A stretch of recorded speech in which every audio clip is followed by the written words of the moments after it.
করছি। হ্যাঁ স্যার, আমি প্যারালিগাল ভলেন্টিয়ার শেখ বাবু।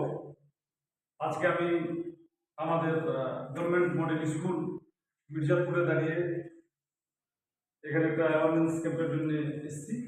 আমাদের মধ্যে উপস্থিত আছেন আমাদের সমস্ত শিক্ষক মন্ডলী এবং আমার প্রিয় ছাত্রছাত্রী। আমি মালদা জেলা আইনি পরিষেবা কর্তৃপক্ষের পক্ষ থেকে এসেছি আমাদের মাঝখানে। আমাদের কাজ হচ্ছে সমস্ত জেলা জুড়ে শিশু বাচ্চারা যাতে কোনো কাজ না করে, শিশু বাচ্চারা যাতে কোনো ক্রাইম না করে, শিশু বাচ্চারা যাতে বাল্য বিবাহ না করে, এই সব কথা বলার জন্য তোমাদের এই স্টুডেন্টের মাধ্যমে আমরা এসেছি। প্রথমত অন্যায় করাটা হচ্ছে আইন বিরোধী কাজ।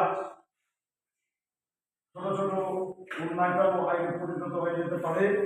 এই জন্য আমাদের জেলা আইনি পরিষেবা কর্তৃপক্ষ, আমাদের ডিএলএসএ সেক্রেটারি স্যারের